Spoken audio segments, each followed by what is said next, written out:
Assalamualaikum teman-teman, apa kabar? Semoga teman-teman dalam keadaan sehat walafiat. Amin. Nah, teman-teman ketemu lagi bersama Bunda di hari Senin tanggal 7 September 2020. Semoga di hari Senin ini teman-teman tetap semangat ya belajarnya. Nah, hari ini kita akan belajar tematik, tema 3, yaitu peduli terhadap makhluk hidup. Subtema 1, tumbuhan di sekitar rumahku, dan pembelajaran ketiga. Nah, sebelum belajar, alangkah lebih baiknya kita membaca basmalah terlebih dahulu. Bismillahirrohmanirrohim. Oke, untuk tujuan pembelajaran, yaitu dengan menyimak video, siswa mampu memahami bagian-bagian tumbuhan dengan benar. Yang kedua, dengan mendengarkan penjelasan guru, siswa mampu menyebutkan fungsi bagian tumbuhan dengan benar. Yang ketiga, dengan memperhatikan gambar, siswa mampu mengetahui ciri-ciri akar, batang, dan daun dengan tepat. Yang terakhir, dengan menyimak video, siswa mampu menyusun pertanyaan wawancara yang baik dan benar. Lalu untuk materi pembelajaran, hari ini teman-teman akan belajar mengenai bagian tumbuhan, fungsi bagian tumbuhan, dan pertanyaan yang baik dalam wawancara. Nah, hari ini teman-teman akan belajar mengenai ini. Oke, bagian tumbuhan. Nah, pada bagian tumbuhan ini terdiri atas daun, buah, akar, batang, biji, dan bunga. Nah, itu merupakan bagian-bagian tumbuhan. Nah, selanjutnya kita akan belajar satu persatu bagian tumbuhan dan fungsinya. Yang pertama itu ada akar. Nah, akar ini terdiri atas pangkal akar, cabang akar, rambut akar, ujung akar, dan ada juga tundung akar. Nah, fungsi rambut akar ini yaitu untuk menyerap air, sedangkan ujung akar berfungsi untuk melindungi tundung akar. Dan tundung akar berfungsi untuk melindungi akar menembus tanah. Lalu apa sih fungsi dari akar itu sendiri bagi tumbuhan? Nah, akar ini berfungsi untuk menyerap air dan zat hara dari dalam tanah. Yang kedua, menyimpan cadangan makanan. Yang ketiga, sebagai alat pernapasan. Dan yang keempat, memperkuat atau memperkokoh berdirinya tumbuhan. Nah, itu fungsi akar.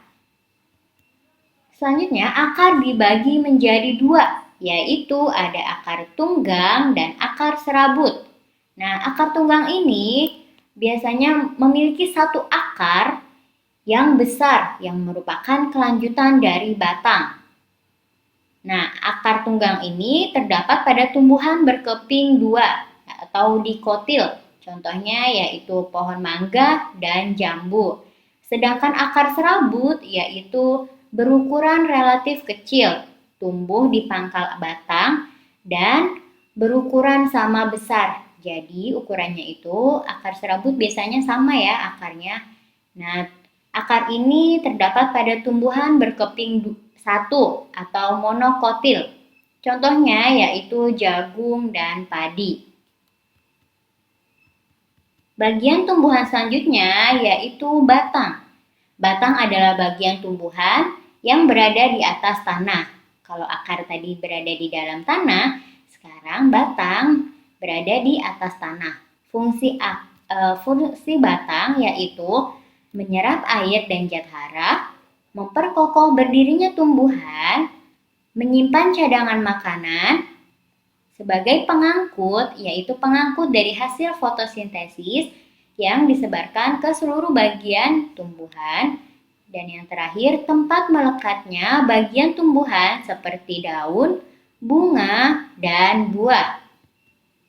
Nah, batang juga dikelompokkan menjadi 3 loh teman-teman, yaitu batang berkayu. Lalu juga ada batang basah dan batang rumput. Nah, untuk batang berkayu ini terdapat kambium. Nah, kambium ini jika keluar membentuk kulit dan jika ke dalam membentuk kayu.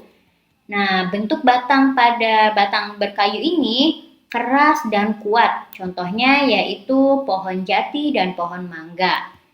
Lalu ada batang basah. Nah, batang basah ini batangnya itu mudah dipotong. Lalu batangnya tidak keras dan biasanya pada umumnya yaitu batangnya pendek. Contohnya yaitu pohon pisang dan bayam. Lalu ada batang rumput. Batang rumput ini batangnya tidak berkayu. Lalu batangnya juga berruas-ruas. Contohnya padi dan rerumputan. Oke, itu mengenai batang. Nah, selanjutnya yaitu bagian tumbuhan selanjutnya daun. Nah, daun ini adalah bagian tumbuhan yang berfungsi sebagai tempat berlangsungnya fotosintesis. Nah, pada daun ini banyak mengandung zat warna hijau yang disebut klorofil. Nah, makanya kenapa daun itu berwarna hijau. Nah, fungsi daun ini yaitu sebagai alat pernapasan, lalu tempat berlangsungnya fotosintesis, dan tempat berlangsungnya penguapan. Nah, pada penguapan ini biasanya misalkan tumbuhan itu terlalu banyak menyerap air, nanti tumbuhan itu bisa mengeluarkannya sendiri melalui daun bagian stomata. Dan hasilnya itu yang biasa teman-teman lihat setiap pagi hari. Pada pagi hari itu tumbuhan berembun. Itu hasil dari penguapan. Nah, jenis-jenis daun.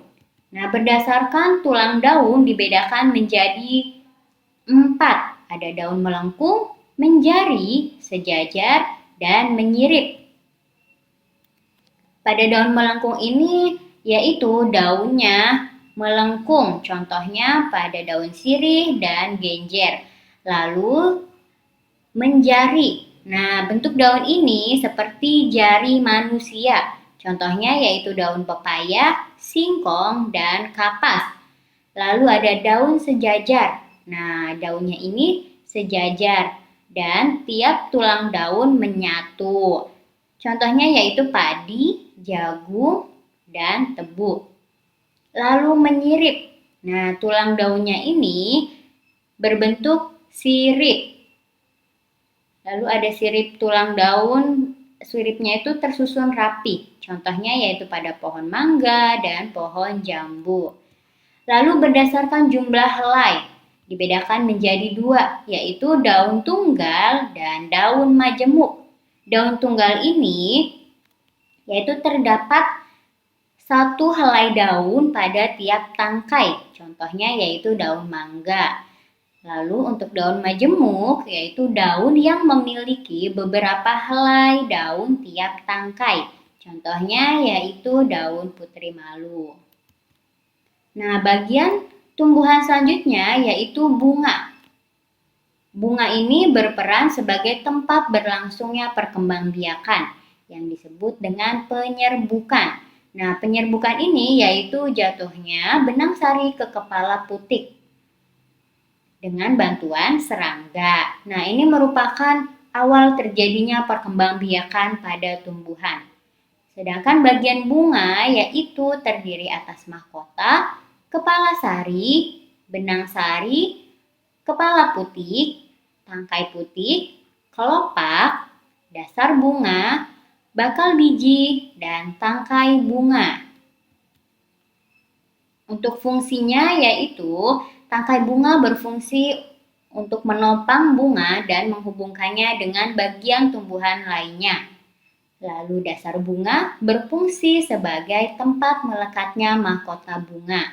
Lalu ada kelopak bunga yang berfungsi untuk melindungi mahkota bunga ketika masih kuncup.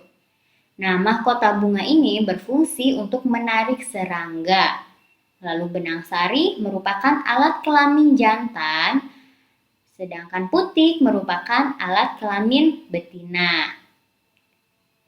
Nah, berdasarkan kelengkapan bagian bunga dibedakan menjadi 2 loh teman-teman, yaitu ada bunga sempurna dan bunga tidak sempurna.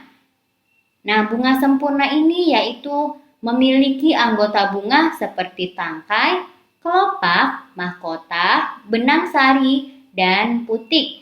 Jadi, lengkap ya bagian bunganya. Contohnya yaitu bunga sepatu dan bunga tulip. Sedangkan bunga tidak sempurna yaitu hanya memiliki salah satu dari benang sari atau putik saja. Contohnya yaitu bunga kamboja dan bunga pepaya. Nah, bagian tumbuhan selanjutnya yaitu ada buah dan biji. Nah, buah ini merupakan bagian tumbuhan yang berfungsi untuk melindungi biji. Nah, buah ini terdiri dari kulit, daging buah, dan biji. Nah, biasanya pada buah yang teman-teman makan itu yaitu daging buah. Lalu biji merupakan hasil dari pembuahan antara benang sari dan putik. Nah, biji juga akan menjadi tumbuhan baru jika ditanam. Lalu biji dibedakan menjadi dua, yaitu monokotil dan dikotil. Nah, untuk perbedaannya, perhatikan ya. Nah, pada biji monokotil yaitu saat baru tumbuh bijinya tidak berubah. Lalu akarnya berbentuk serabut, batangnya tidak kuat, lalu bijinya tidak membelah dan tidak berkambium. Contohnya yaitu padi dan jagung. Lalu dikotil yaitu saat baru tumbuh bijinya membelah. Lalu akarnya biasanya tunggal dan batangnya keras dan kuat dan juga berkambium. Contohnya yaitu pohon mangga, jeruk, dan jambu. Nah, itu adalah merupakan bagian-bagian tumbuhan dan fungsinya. Lalu teman-teman, pernahkah teman-teman pasti di sekeliling teman-teman banyak tetangga atau saudara atau teman bermain yang di depan rumahnya itu terdapat tumbuhan.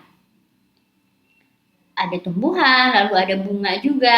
Nah, pernahkah teman-teman melakukan wawancara tentang tanaman yang dimiliki tetangga, teman, atau saudara? Lalu, jika pernah, apakah kalian membuat pertanyaan yang baik? Nah, jika pernah, apakah teman-teman itu sudah melakukan atau sudah membuat pertanyaannya itu yang baik? Nah, sekarang kita akan belajar membuat pertanyaan wawancara yang baik. Nah, untuk membuat pertanyaan wawancara yang baik ini, yaitu pertanyaan sesuai dengan tema atau topik. Jadi, sebelum melakukan wawancara, teman-teman sudah menentukan tema atau topiknya. Lalu membuat pertanyaannya itu harus sesuai dengan topik, tidak boleh di luar topik. Lalu menggunakan bahasa yang baik dan benar. Lalu tidak mengandung kalimat yang menyinggung salah satu pihak. Dan yang terakhir, menggunakan kata tanya apa, siapa, di mana, kapan, mengapa, bagaimana, dan berapa. Jadi untuk melakukan wawancara dan membuat pertanyaannya itu harus menggunakan kata tanya. Nah, sekarang Bunda sudah memiliki contoh pertanyaan. Nah, temanya itu yaitu budidaya tanaman. Nah, Bunda akan memberikan contoh beberapa ya. Pertanyaannya yaitu, sejak kapan Bapak menyukai tanaman? Lalu, mengapa Bapak memilih budidaya tanaman? Lalu, di mana lokasi budidaya tanaman Bapak? Lalu, apa ancaman dari budidaya tanaman ini? Dan seterusnya.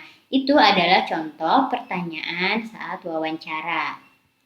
Oke, sekian pembelajaran hari ini. Semoga dapat membantu teman-teman untuk belajar di rumah. Tetap semangat belajarnya ya, dan tetap jaga kesehatan. Wassalamualaikum warahmatullahi wabarakatuh. Dadah teman-teman.